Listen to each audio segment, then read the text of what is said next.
Kam jirtu maatii Dorii Tube channel nageenyi keenya iddoo jirtanitti qilleensa irraan isin rakkabu. Kun barnoota ikoonomiksii kutaa 12ffaati. Yeroo darbe boqonnaa 1 fi 2 Gilgaala isaa waliin hojjennee turre. Tiitoriyaalii har'aa keenyatti immoo paartii 2 isaa itti fufnaanii boqonnaa 3 fi 4 gaaffilee isaa waliin deebisnaanii. Warri maatii Dorii Tube channel hin taane like, share, subscribe gochuu hin dagatinaanii.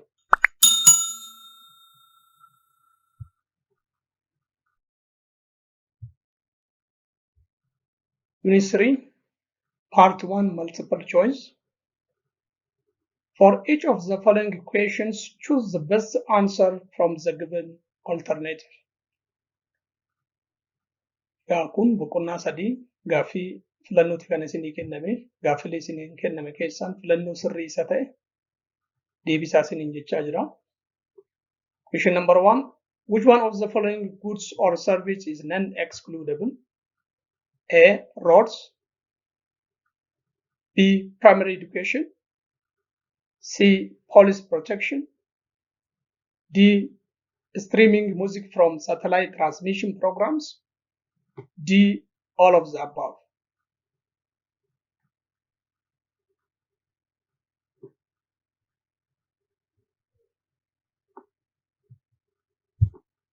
The right answer for this question is all of the above is what?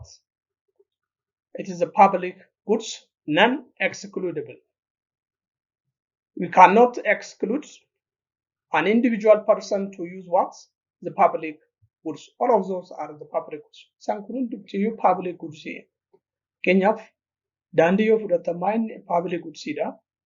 Primary education manneen barnootaa primary irra jiran sadarkaa tokkoffaan public yaan uummataati.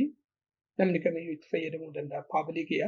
Police protection eegumsa poolisiin taasisu hundumaa fi inni kun streaming music from satellite transmission program public good broadcasting jechuudha inni kun broadcasting namni kamiyyuu keenyaaf yoo fudhattan akka biyya keenyatti itiyoo saatii yoo fudhattan namni kamiyyuu diishisaa karaa bahaatti zoorse muuzikii barbaade eeggachuudha broadcasting maa'inni public jechuudha. So all of the above are what? Non-excludable products. All of them are what? There's the public. Hundi isaaniitu public goods jechuudha. Question number 2. An externality is defined as A. Additional cost that is imposed by the government on producers. B. Cost or benefit that is arise from the production and falls on the someone's other than the producers, or cost or benefit that is arise from the consumptions and falls on the someone's other than the consumers. C.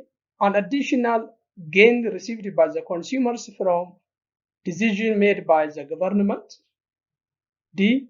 The additional amount that the consumers have to pay to consume an additional amount of good and service. E. Marginal social cost.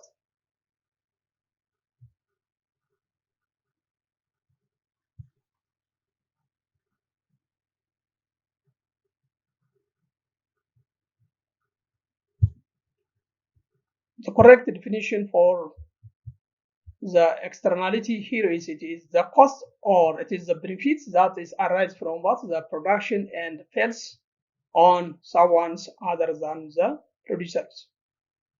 Externality maal akka ta'e gabaabinaan ibsineerra. Kunis maal cost or benefit third party yookaan qaama sadaffaan nama tokko irratti raawwachuu danda'u jechuudha. Hiikoo isaa bal'inaan ilaalle waan ta'eef duubatti deebi'aatee ilaalaa kitaaba keessatti. Question number 3. Which one of the following good is excludable?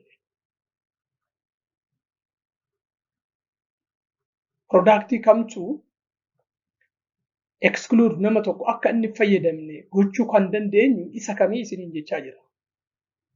A. Bridge that does not charge toll. A. City bus. C. Protection from the police forces. D. Atmosphere.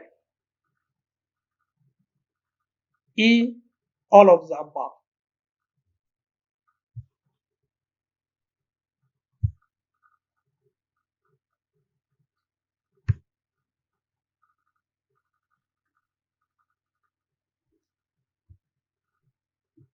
Maybe the right answer for this question is what it is. City bus is excludable. City bus yookaan immoo baasiin magaalaa maan exclude gochuu namni tokko akka itti fayyadamne dhorkuun ni danda'ama. Kanneen hafan garuu dhorkuun hin danda'amu. Fakkeenyaaf biriijii yookaan riqicha yoo fudhattan irraan ceetu jettee mootummaan al tokko yoo hojjete abbaan barbaade maal gochuu danda'a? Sa'a 24 irra deemee ce'uu ni danda'a. Dhorkaan hin jiru jechuudhaani. Protection from the police force fakkeenyaaf eegumsi poolisii si taasisu ati gibira hin kaffallee eegumsi siin ta'u siin malu jechuu hin danda'amu. Gibira kaffaltee kaffaluu baattee eegumsi mootummaan si taasisa jechuudha. Kunis nama tokko exclude gochuun excludable gochuun hin danda'amu jechuudha. Atmosphere eerii jechuudha. Qilleensa kaffaltu malee yookaan kana fiddu malee fayyadamtu namni siin jedhu hin jiru. Paablikiya abbaan barbaade akka barbaadetti itti fayyadamuu danda'an jechuudha. Garuu siitii baasii kana yookaan immoo baasii magaalotaa kana dhorkuun ni danda'ama. Al tokko tokko maayini hojjettoota mootummaa paablik baasaan jedhu jira. Fakkeenya magaalaa Finfinnee yoo fudhattan paablik baasiin kun hojjettoonni mootummaa qofti kan yaabbatan jechuudha. Qaamni biraa yaabbachuu hin danda'u. Yookaan immoo hojjettoonni warshaa tokkoo yookaan hojjettoonni dhaabbata tokkoo qofti kan yaabbatan jiru. Fakkeenyaaf warshaa abaaboo yoo fudhattan hojjettoota warshaa abaaboo sanaan ala namni biraa kan hin yaabbata jira. Akka fakkeenyatti ammas biiroolee Oromiyaa yoo fudhattan amma fakkeenyaaf hojjettoonni biiroolee Oromiyaa keessa jiran baasii mataa isaanii qabu. Hojjettoota biiroolee Oromiyaatiin ala qaamni biraa yaabbachuu hin danda'u. Exclude gochuun ni danda'ama jechuudha. Isa kan siitii baasa irratti dhorkuun ni danda'ama. Kanneen hafan garuu maal gochuun hin danda'amu? Namni tokko akka fayyadamne dhorkuun hin danda'amu jechuudha. Question number 4. Which one of the following good is non-excludable? A. Atmosphere. B. Taxi. C. An art or museum. D. Toll bridge. E. All of the above.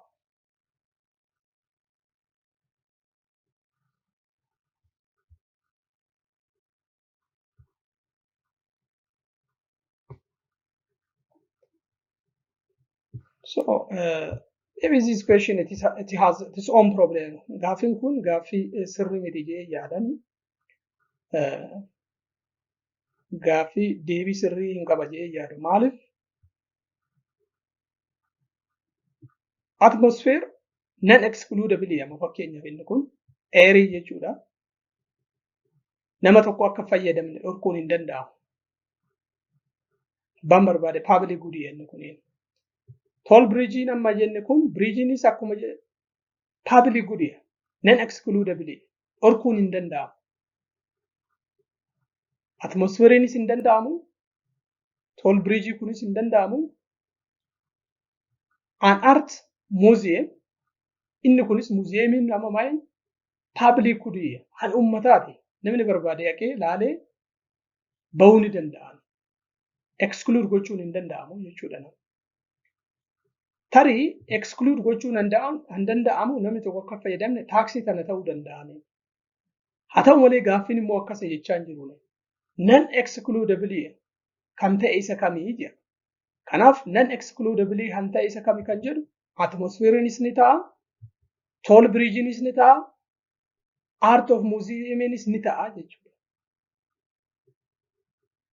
Kan immoo gaaffii walitti nuu qaben jiru amma fakkeenyaaf ansariin A, D, C jee odoo walitti kan nuu qabu jiraate deebii sirrii ta'a jechuudha. So gaaffiin kun anaaf gaaffii sirrii miti dogoggora qabu wajee yaada jechuudha. Question number 5. A common resource is A. Non-rival and non-excludable. B. Non-rival and excludable. C. Rival and non-excludable. D. Regulated and excludable. E. Rival and excludable.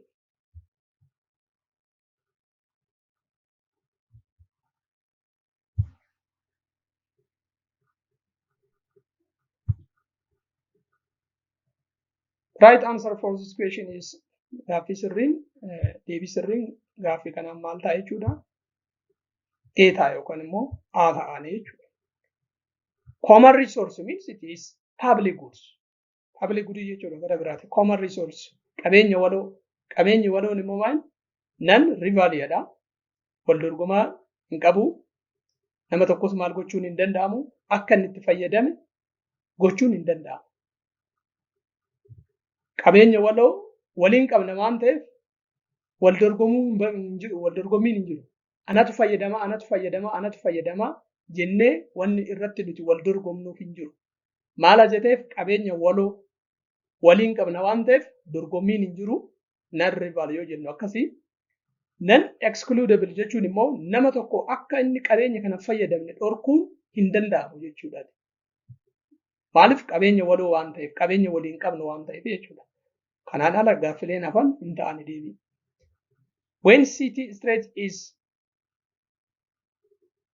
congested, it is A. Public goods, B.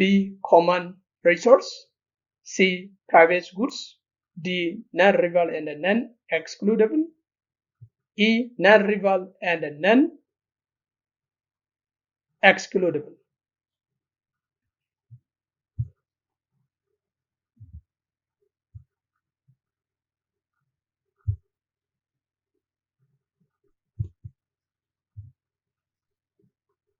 Right answer for this one is what? It is again E.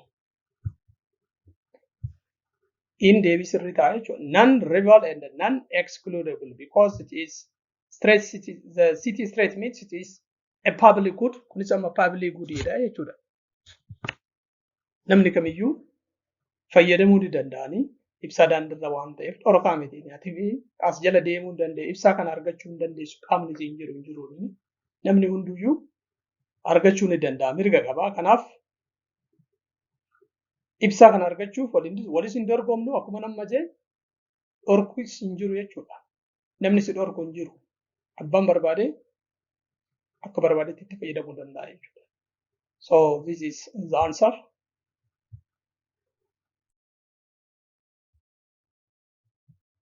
Question number 7. A good that is rival and non-excludable is A. Private goods, B. Regulated goods, C. Public goods, D. Common resource, E. Government goods.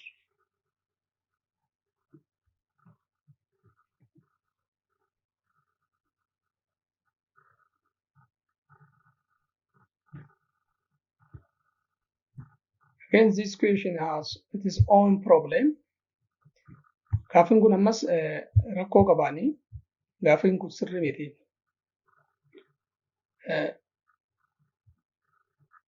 Maaliif jennaan amma yookaan private goodiitti hin jijjiiramne yookaan public goodii jechuudha jennee deebisuudhaaf baay'ee nama rakkisan jechuudha.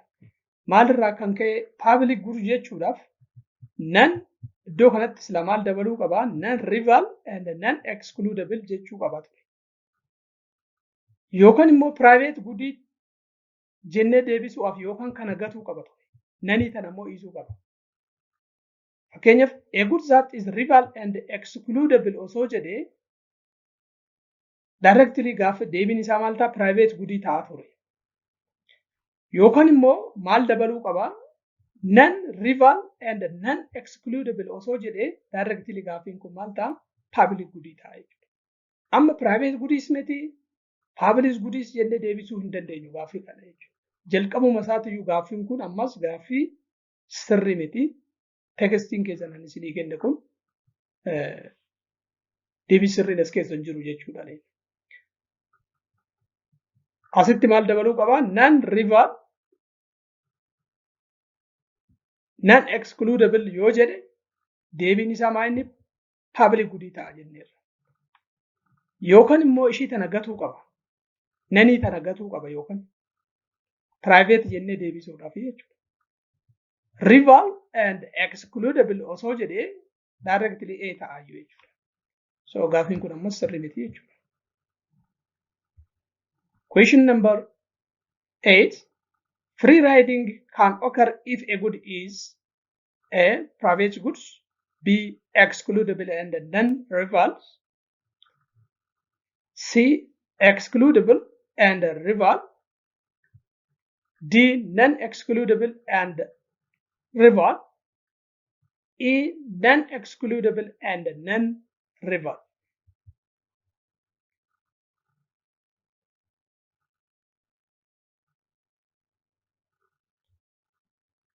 So the correct answer for this one is what it is. E. Deebii sirriin maal ta'a jechuudha? E ta'ana jechuudha. Free riding kan nuti jennu baay'een namni tokko riisoorsii osoo homaan kaffaliin callijee akkanumatti abbaan arge itti fayyadama yoo ta'e free riding resource jennee waamna jechuudha. Open access jedhama yookaan immoo jechuudha. Balballi yookaan karri hundumaafuu banaa kan ta'e jechuudha. Nama hundumaafuu banaa kan ta'e immoo maayini public good. Public goodiin immoo maayini non-excludable, non-rival jechuudha. So the answer is what? E. If a good is public goods, A. No one can be excluded from the enjoying its benefits. B. Anyone can be excluded from enjoying its benefits. C. Consumers pay low price. D. Economies of the scale exist over the entire range of the output for which there is a demand. C. Consumers must pay high price to enjoy the benefits.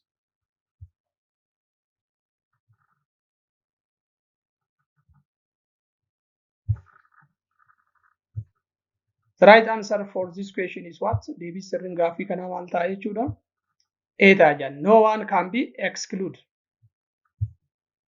Excluded jechuudha. Namni kamiyyuu akka hin fayyadamne dhorkuun hin danda'amu.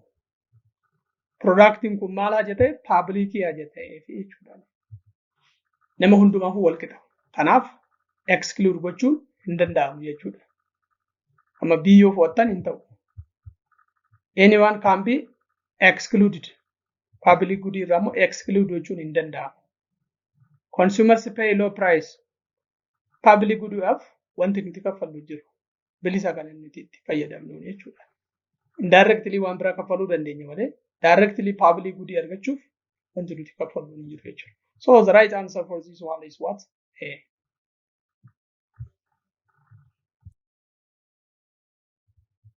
Okay. Part 2 matching. Partiin lammaffaan immoo firoomsiidha. Column A fi column B walitti firoomsisiin jira. Column A. Unintended costs or benefits imposed on third parties. So from this answer, from the column B keessa kan kanatti firoomusa kamiya? Intended cost or benefit imposed on third party. So the right answer is what? B. Externalities. Externality jedhama jechuudhaan. Externalitiin intended cost or benefit imposed on third parties. Third party qaama sadaffaatiin miidhaa yookaan faayidaa qaama sadaffaa irra ga'u jechuudha. Positives ta'uu danda'a, negative externalities ta'uu danda'a. Faayidaa qabaachuus danda'a, miidhaa qabaachuu danda'a. Externalitiin kun jechuudha qaama sadaffaati. Situation in which one side of the market or the buyer or seller has more information than the other side, such as the buyer or the seller. Therefore, this is the simplest one. The answer is what? D. asymmetric information. For question number 3, the failure of the market to achieve on optimum allocation of the economic resource. Again, this is the plain or it is the clear. There's not much difficulty for this question. Gaaffiin kun salphaadha. Kanaaf deebiin isaa maal ta'a jechuudha? A ta'a. For question number 4, the cost of the society producing a goods, including both private costs and external costs. So the right answer is what? C, social cost. Social cost ta'a jechuudha. Social cost means it is simply private cost plus external cost or damage. Question number 5, benefits from the goods are not diminished by the consumption and cannot be withheld from anyone. Ammas gaaffiin kun rakkoo qaba. Hin jiru deebiin as keessa jechuudha. Deebiin isaa as keessa hin jiruni. Kunis gaaffiin kun ammas rakkoo mataa isaa danda'e qaba jechuudha. Here we have the writing part 2. Barreeffama isaa immoo deebisaa isiniin jira. Hiikatti kennaa isiniin jechaa jira. Kan gargar baasaa isiniin jechaa jira asirratti.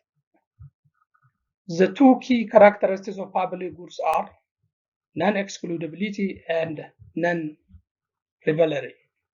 Kanaaf amaloota public goodii keessaa baay'ee beekamoo kan ta'an lamaan kana jechuun non-excludability. Kana jechuun nama tokko public goodii akka inni fayyadamne dhorkuun hin danda'amu. Non-rivalry yoo jennu immoo waa'in productii tokko namni tokko yoo fayyadame productii sana amount isaa hin hir'atu. Kanaaf wal dorgommii hin qabu jechuudha. Waliin dorgomnu. Quality isaa hin hir'atu waan ta'eef wal dorgommii hin qabu jechuudha. Non-excludability means that once the public goods is provided, it is difficult to exclude individuals from the benefits from it. Kanaaf al tokko public goodiin yoo oomishame nama tokko irraa dhorkuun maal jechuudha? Ni ulfaata jechuudha. Baay'ee ni ulfaata. Hin fayyadamin jechuun hin danda'amu jechuudha. Even if they didn't contribute to its provision. Kaffaluu baatee amma namni tokko public goodii kana yeroo hojjetamu mana barnootaa ta'uu danda'a, hospitaala ta'uu danda'a. Isaan kun amma public goodii.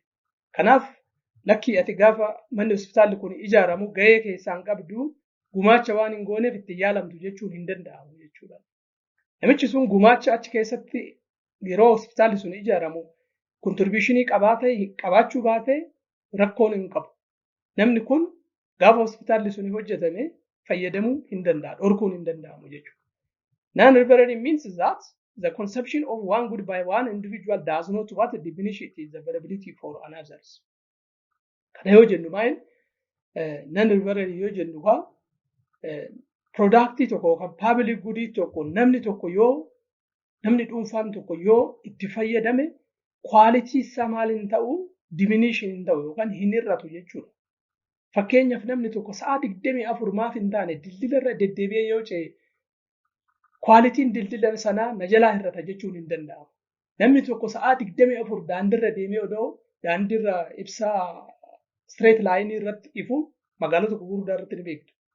Sa'a 24 odoo aspaaltirra deemee ibsaa sana fayyadamee namni sun haja fayyadameef si jalaan dhumu amountiin ibsaa sanaa yookaan paaworiin ibsaa sanaa si jalaan qannasu. Namni baay'atee fi hin qannasu ibsaa sunaa laayitiin isaa jechuudha. Kun maal nu agarsiisa jechuudha? Non-rivalry good kan jennuun isa kana. 2 example of public goods. Public goods fakkeenya lama kennisiin jira. Baay'eetu jira. Isaan keessaa fakkeenyaaf straight line ibsaa daandii gurguddaa irratti ifu jechuudha. National defense raayyaa ittisa biyyaa isaan kun maal public good hedduutu jira garuu maqaa dha'uun national park, museum, hospitals, schools, bridge isaan kana fakkeenya dha'uu ni dandeenya. Baay'eetu jira. Hospitaalonni jiru, manneen barnootaa jira, riqichi jiranii, muuziyeemiin jira, naashinaal paarkoonni jiru. Isaan kun hundi isaaniitu egzaampilii eenyuti paabliik gudiiti jechuudha. Kanaaf irra deddeebi'aati hiikni isaa asitti isiniif kennamee jirani. Viidiyoo keessan irratti stoop go'aati yookaan nutti irraa qabaa yookaan immoo irra deddeebi'aati ilaalaati understand go'a.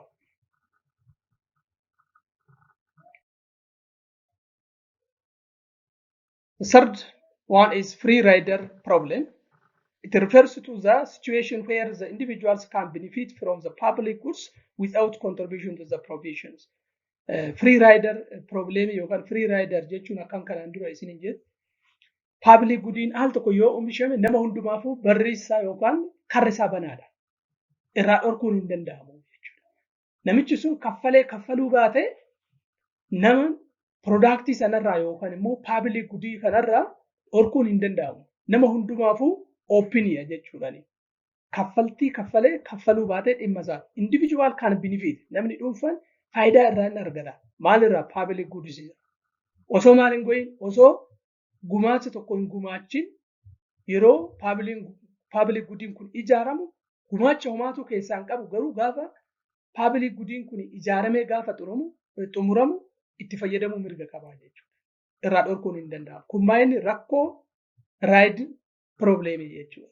Free rider problem kan jennu isa kana. Since the public goods are non-excludable, individual can choose not pay for the goods and still enjoy the benefits provided by the others who have paid for it. Kanaaf irraa dhorkuun hin danda'amu. Kaffaluu baate mirga isaati itti fayyadamaan jechuudha. The fourth one is the federal government funds national defense because it is the crucial public goods that ensure the security, protections, the nations and defend its citizens from external threats. Kanaaf mootummaan maaliif national defense maaliif fandi go'a yookiin maaliif baajata ramadamaaf kan jedhu beekamaadha.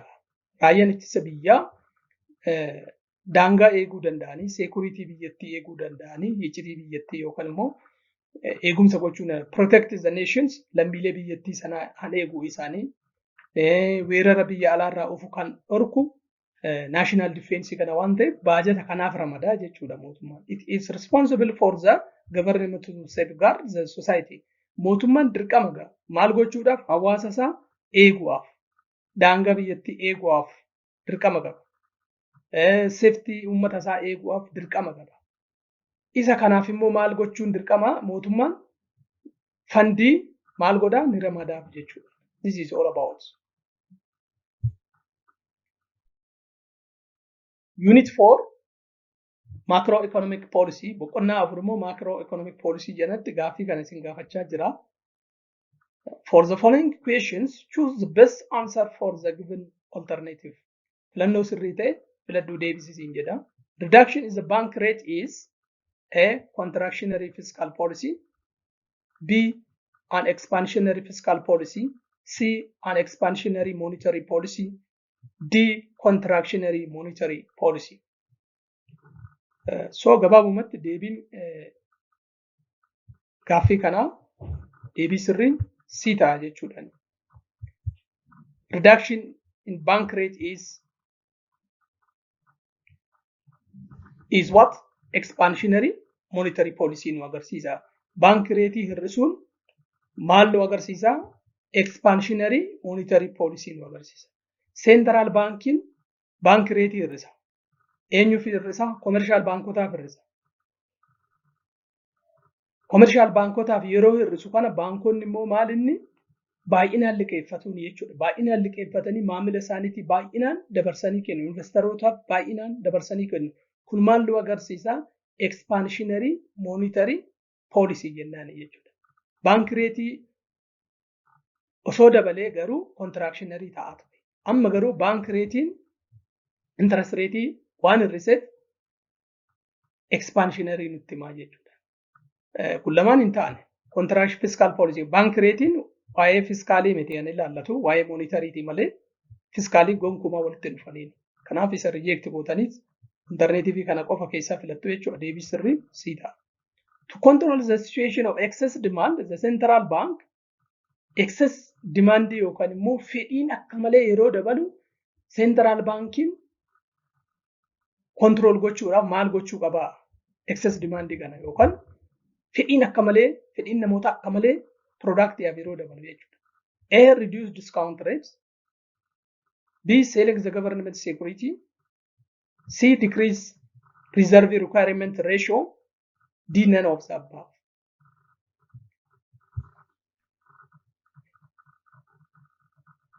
So deebii sirriin ammas maal ta'a? B ta'a jechuudha isa kanaaf. Maal gochuudhaaf? To control situation of excess demand kana control gochuudhaaf. Excess demand jechuun karaa biraatiin maal nu agarsiisa? Inflationii nu agarsiisan. Qaala'insi jireenyaa jiraachuu nu agarsiisan. Kanaaf excess demand kana control gochuudhaaf yookaan immoo inflationii kana control gochuudhaaf seentiraal baankiin maal godhaa? Government security gurgura. Government security jechuun akkana isinitti himte eenyuun? Boondii fi treasury bills sanada mootummaa jechuudha. Ni gurgura. Boondiitti gurgura. Eenyutti gurgura? Commercial baankotatti yookaan baankota daldalaatti gurgura. Maal gurguraa? Boondiitti gurgura. Maal irraa fu'a? Birrii harkaa guura. Eenyu harkaa? Baankota dhuunfaa harkaa birrii guureet waraqatatti kenne. Boondii jechuudha. Kanaaf yeroo kana baankonni dhuunfaan boondii bichaa of harkaa qabu, birrii of harkaan qabanii maamilaa liqeessuu hin danda'anii gabaa irratti birriin baay'atte sun walitti guuramtee eessa galteerti? Naashinaal baankii galteerti jechuudha. Gabaarraa maniin kolleekti taate jechuun yookaan qarshiin guuramte jechuun infleeshiniin gadi bu'aa jechuudha. Kanaaf excess demandii control gochuu danda'a jechuudha seentiraal baankiin bifa kana. To control situation of the deficient demand ammoo deficient in demand yoo jiraate yookaan immoo fedhiin namootaa productii qaban gadi bu'aa yoo ta'e maal gochuutu furmaata kan jedhuuf A. Government expenditure is reduced. B. Tax rate is increased. C. Central bank the bank rate is reduced. D. All of the above.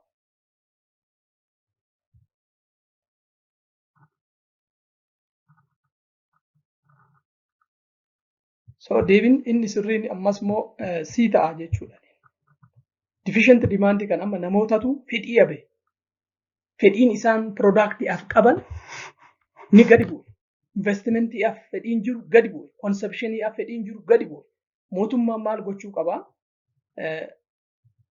Inni tokkoffaan hin ta'u. Government expenditure is reduced. Sirrii miti inni kun. Reduced yoo ta'u taane increase gochuu qabaaniin. Maal irratti?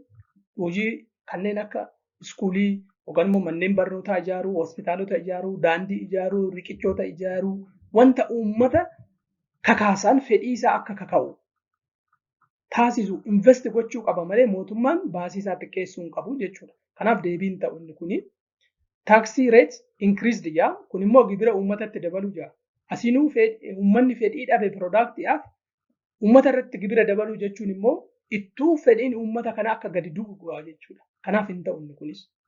The bank rate is reduced. Yes, kun gaarii amma fakkeenyaaf bank ratein hir'isuu qabaani. Interest rate isaa eenyuuf? Baankota daldalaatiif.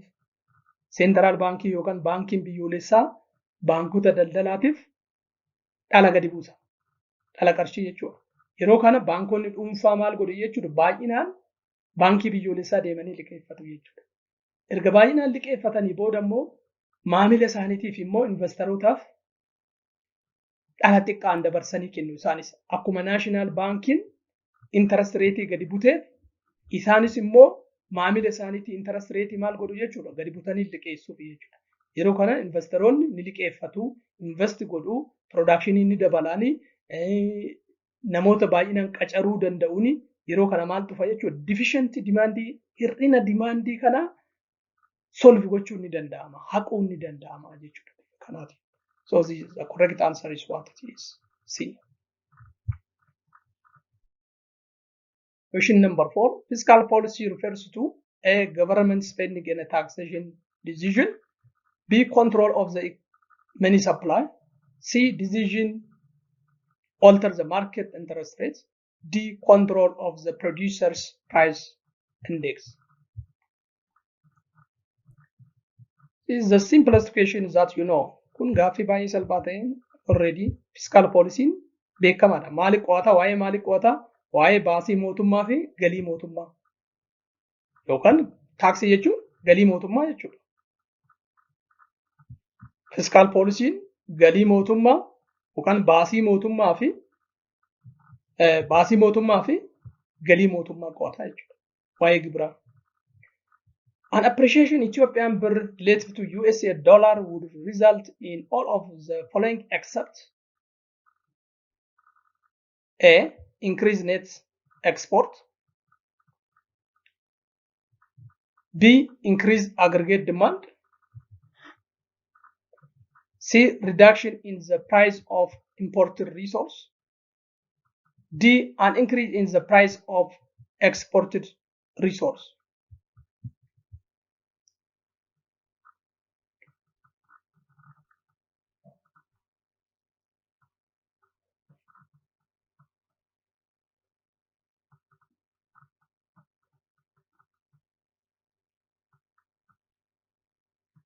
So the right answer for this question is what?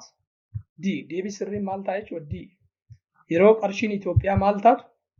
Appreciate yeroo taatu. Appreciate jechuun purchasing poweriin birrii Itoophiyaa dabaluu jechuudha. Purchasing poweriin birrii Itoophiyaa yeroo dabalu maal ta'a? Increase net export. This is false. Net exportiin hin dabalu. Net export jechuun maal jechuudha? Net export means it is nothing the difference between which is equal to exports minus import.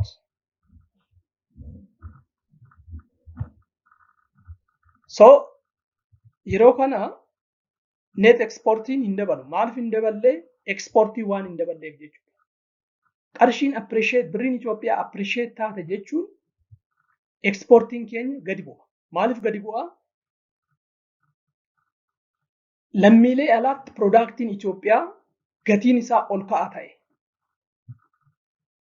Dandeettiin birrii Itoophiyaa waan ol ka'eef dur isaan maal gochaa turani jechuudha. Lammiileen alaa doolaara xiqqoo fidanii birrii Itoophiyaatti baay'eetti jijjiirratanii birrii Itoophiyaan productii baay'ee fudhachaa turan yookaan nurraa bitaa turan. Amma garuu fakkeenyaaf Itoophiyaan mootummaan Itoophiyaa jennu qarshii Itoophiyaa appreciate godhe waan ta'eef yookaan purchasing power ishii ol kaase jechuun meeshaaleen biyya keessaa lammiilee biyya alaatiif mi'aa ta'an yookaan widdii isa jennu sana ta'anii jechuudha. Yeroo kana meeshaaleen nuti biyya alaatti erginu sun mi'aa yoo ta'u exportiin keenya immoo maal ta'a? Gadi bu'a. Exportiin gadi bu'e jechuun maalinni? Net exportiin keenyas gadi bu'a jechuudha. Increased net export kan jennu kun soba ta'a jechuudha. Increased aggregate demand false. Kunis hin ta'u. Soba kunis maaliif hin taane? Aggregate demand net exportii waan gadi bu'eef aggregate demand jechuun maal jechuudha? Aggregate demand is equal to consumption plus investment plus government expenditure plus net export jenneera. Net exportiin erga gadi bu'ee aggregate demand dirqama isaa maal ta'a? Gadi bu'a malee increase hin ta'u. Kunis soba ta'a jechuudha. Reduction in the price of the imported resource. Yes, this is true. Increase in the price of the exported goods. Yes, this is true. So gaaffiin kun lamaan deebii ta'uun ammas gaaffiin kun sirrii miti jechuudha. Kunis hin ta'a deebii. Kunis hin ta'a. Reduction in the price of the imported resource. Yes, true. Kun hin ta'a amma fakkeenyaaf. Birriin keenya dandeettiin isaa waan ol ka'ee jiruuf abiliitiin birrii keenyaa waan ol ka'eef dandeettiin nuti immoo biyya alaatti productii binnee qabnu ol ka'a. Birriin keenya humna waan guwatteef nutis productii sana baay'inaan biyya alaarraa galchina. Reduction in the price of the imported resource dhugaadha inni kun. Maalirraa kan ka'e birriin Itoophiyaa dandeettii waan horatteef meeshaaleen biyya alaatii galchinu chiipparii ta'u yookaan rakasa ta'u nuuf. Sababni isaa birriin Itoophiyaa waan ol kaateef jechuudha. Increase in the price of the exported, this is true, kunis dhugaadha. Lammiilee alaatti birriin Itoophiyaa waan ol ka'eef wanti isaan nurraa bitanii deemu'aaf jiran gatiin isaa olitti ka'a. Kunis hin ta'a. Kanaaf deebiin isaa C's hin ta'a, D's hin ta'a jechuudha. So again kitaabni keessan iddoo baay'eetti gaaffii walitti bu'aa yookaan ambiguity ni qabaatanii irra deddeebi'aati cheekua. Kullachuu sirriidha. Definitely gaaffiin kun lamaan deebii ni ta'aaf jechuudha.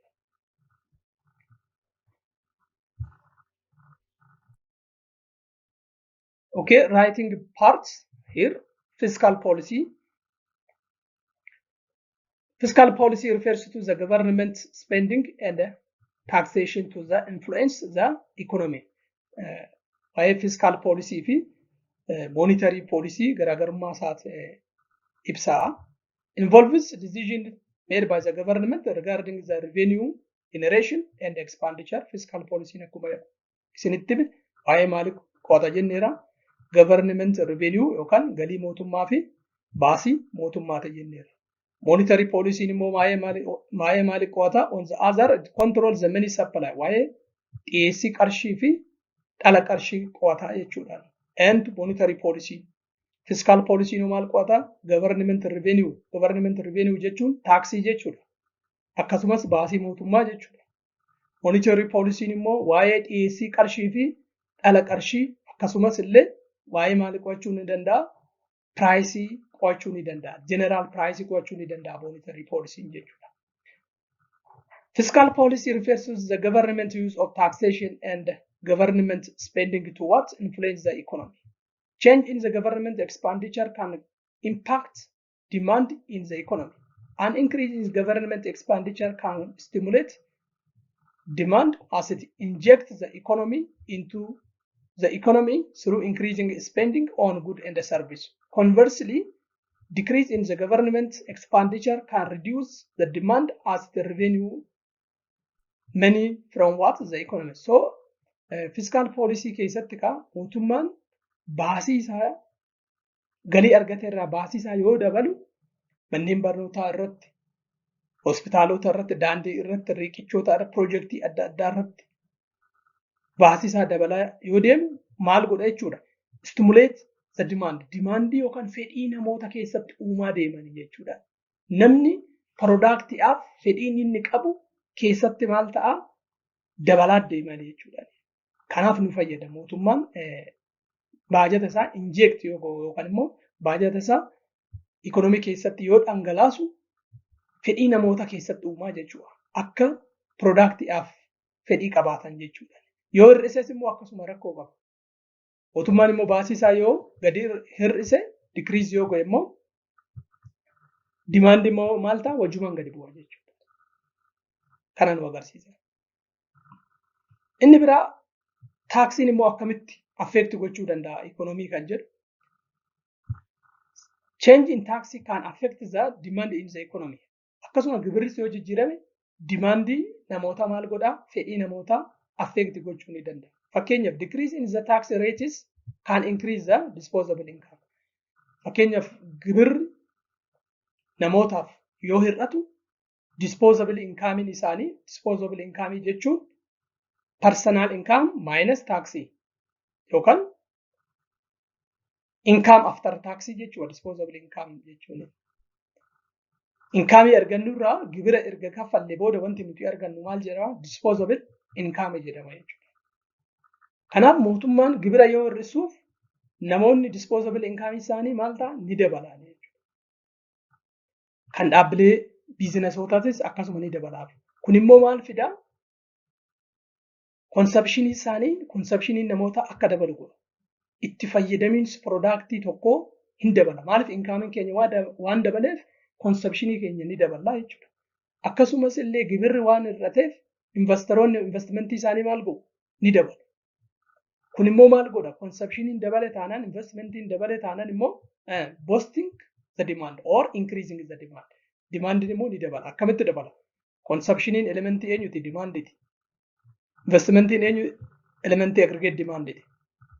Aggregate demand jennee maal jenne? Aggregate demand is equal to consumption plus investment plus government expenditure plus net export waan jenneef consumptioniin dabale taanaan investmentiinis dabale taanaan aggregate demandiinis ni dabala jechuudha. Faallaa kanaatiin immoo gibirri yoo dabalu maaltu fa'a jechuudha? Disposable income namootaa maal ta'a? Gadi bu'a.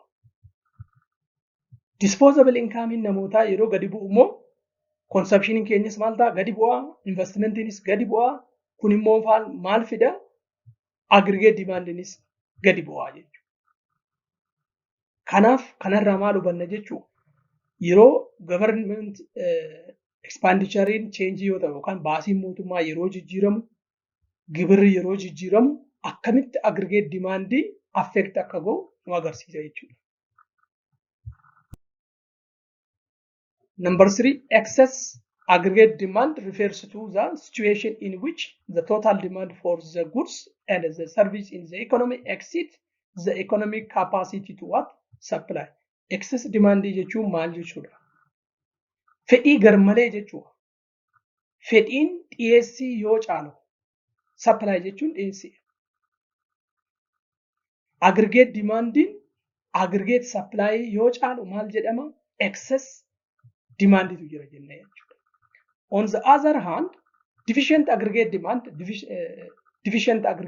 yoo jennu immoo maal?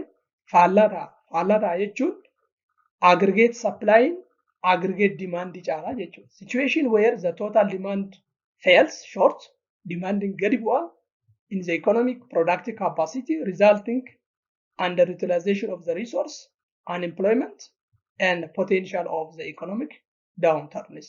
Demanding gadi bu'ee taanaan immoo maal fida jechuudha? Resoursiin qisaasa'iinsi akka jiraatu taasisa. Hojii abdummaan ni baay'ata.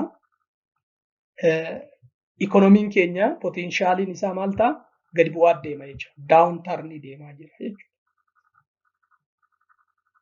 Again, we have here the various monetary instruments can be used to what? Control the excess demand in the economy. Monetary tools of monetary policy kan nuti jennu eenyu faadha? Sadi jennee baranneerra. Open market operation, reserve requirement, discount rate jenneerra jechuudha. Tools of monetary policy jedhamu isaan sadan kun. Open market operation, reserve requirements, discount rate kun. What do we mean by the open market operation?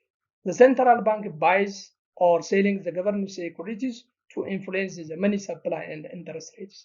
Kanaaf central banking money supply control gochuu barbaade maal godha? Open market operation keessatti yookaan immoo OMO isa jennu kana keessatti security ni bitaa ni gurgura. Bondii ni bitaa ni gurgura. Dinagdee biyya sanaa ilaalee jechuudha. Money supply dabaluu yoo barbaade, qarshiin akka dabalamtu yoo barbaade bondii maal godha? Ni bita. Baankota irraa ni bitaanii jechuudha. Qarshii itti kenneet waraqata harkaa fuudha. Bondii harkaa guuranii jechuudha. Yeroo immoo qarshii gabaarra jiru infleeshinii fakkeenyaaf control gochuu yoo barbaade, qaala'insa jireenyaa control gochuu yoo barbaade, central bankiin maal godha? Open market operation kana keessatti bondii itti gurgura. Eenyutti gurgura? Commercial baankotatti gurgura. Baankota daldalaatti gurguraa jechuudha. Baankonni daldalaa yeroo kana maal godhu? Birrii of harkaa qaban itti kennaniiti bondii harka isaaniitti deebisuu jechuudha. Birriin harka isaanii hin jiru. Commercial baankota harka isaanii hin jiru waraqata qofa. Yeroo kana gabaarraa birriin hin guuramti, central baankii galtee qaala'insi jireenyaa hin bada jechuudha. Inni bira reserve requirement. Reserve requirement ratio yeroo darbe isinitti meera. Reserve requirement jechuun baankonni kaapitaala qabanirraa parsantii wayii riizarviidhaaf yookaan of eeggannoodhaaf eessa kaawwatu? Baankii biyyoolessaa yookaan naashinaal baankii ol kaawwatu. Fakkeenyaaf Oromiyaa Kooperaatiiviin biliyeena 20 qaba yoo ta'e, biliyeena 20 keessaa naashinaal baankiin parsantii 10 yookaan parsantii 20 fidiitee as ol kaa'e jechuu ni danda'ani. Akka of eeggannootti eenyu bira kaawwata jechuudha. Oromiyaa Kooperaatiiviin naashinaal baankii yookaan baankii biyyoolessaa ol kaawwata jechuudha. Yeroo kana amma fakkeenyaaf dandeettii Oromiyaa baankiin kun akka inni maamila isaatti dabarsee sirriitti liqeessu yoo barbaade naashinaal baankiin maal godha? reserve requirement kana percentii isaa gadi butaa. Fakkeenyaaf 20 fidii ol kaayaan je'ee sana gadi butee fi 20% irraa karamitti gadi butuu fi danda'a. 15 yookaan percentii 10 bichaa fidii jechuu ni danda'a. Yeroo kana immoo Cooperative Bank of Oromiyaan kun maal gochuu ni danda'a? Dandeettiin inni dabarsee maamila isaatiin liqeessummoo maal ta'a? Ol ka'a jechuudha. Kun immoo gabaa irratti manii supply hin dabalaa jechuudha. Yoommoo dandeettii baankotaa gadi butuu yoo barbaade National Bankiin maal godhaa? Reserve Requirement Ratio kana percentii isaa itti ol kaasa. Kan 20 ture sana percentii 30 fidaa yookaan 25 fidaatee ol ka'a jechuu ni danda'a jechuudha. Yeroo kana kaapitaala waan harkaa qaban baay'ee isaa eessa geessu National Bankii kaawwatu dandeettiin isaan maamila isaaniitti dabarsanii liqeessan gadi bu'aa. Gabaa irratti immoo manii circulationii yookaan qarshiin gabaarra naannoftu sun hin xiqqaatti inflationiin hin badaa jechuudha. Discount rate'inis akkasuma. Discount rate jechuun yeroo darbe isinitti beera. Interest rate National Bankiin commercial baankota yookaan baankota daldalaa kaffalchiisudha. Discount rate jechuudha. Baankonni daldalaa yeroo National Bank irraa qanii liqeeffatan National Bankiin dhala isaan kaffalchiisa. Dhalli kun maal jedhama? Discount rate jenna jechuudha. Kanaaf amma fakkeenyaaf dandeettiin baankotaa yookaan abilitiin isaanii akka ol ka'u akka dandeettiin isaanii ol ka'ee maamila isaaniitiin liqeessa yeroo barbaadu National Bankiin yookaan Central Bankiin maal godhaa? Interest rate sana gadi butaaf eenyuuf? Baankota daldalaatiif. Baankonni daldalaatis immoo dabarsanii maamila isaaniitiif investorotaaf interest rate an kennuufi jechuudha. Investmentii yeroo kana ni dabalaanii. Qarshiin gabaa irratti maal ta'a? Ni baay'ataanii. National Bankiin immoo amma qarshii gabaa irratti baay'ate kana control gochuu yoo barbaade baankota daldalaa irratti maal ol kaasaa? Interest rate kana ol kaasan. Yeroo kana baankonni daldalaa akka barbaadanitti deemanii National Bankii liqeeffatan. Maalirraaf? Interest rate otti waan dabaleef. Baankonni daldalaa kunis immoo maamila isaaniitti interest rate akkasuma ol kaasu jechuudha. Investoroonni immoo deemanii liqeeffatan. Maaliif? Dhalli guddaa waan ta'eef. Kanaaf investmentii isaanii ni xiqqaatanii jechuudha. Deemanii liqeeffatan taanaan investmentii ni xiqqaatanii. Aggregate demandis gadi bu'a. Money circulationinis maal ta'a jechuudha gabaarraa ni xiqqaata. Money circulationiin immoo gabaarraa xiqqaate jechuun hammi qarshii gabaarra naannoftu xiqqaate jechuun qaala'insi jireenyaa to'atame yookaan control ta'ee jechuudha. This is all about. The last one, foreign exchange market. Foreign exchange market jechuun maal jechuudha? Sharafa qarshii biyya alaa jechuudha gabaabumatti afaan Oromooti. Is a need to facilitate the exchange of the currency between different countries. Waljijjiirraa qarshii biyyoota adda addaa gidduutti raawwatamu foreign exchange market jenna jechuudha. It involves the business, individuals, and the government to convert one currency into another for various purposes such as international trade, tourism, investment, and financial transaction. Kunis immoo namoonni maaliif sharafatu kan jedhu biizinesoota namoota dhuunfaa biizinesii ta'uu eenyufaatu sharafata? Biizinesoota dhaabbilee biizinesii sochoosan namoota dhuunfaa mootummaanis ni sharafata. Maaliif? Hojiilee adda addaatiif jechuudha. Fakkeenyaaf daldala addunyaa irratti hirmaachuuf ta'uu danda'a yookaan turizimii irratti yookaan investmentii garaagaraa irratti yookaan daddabarsii qarshii adda addaa irratti ta'uu danda'a jechuudha.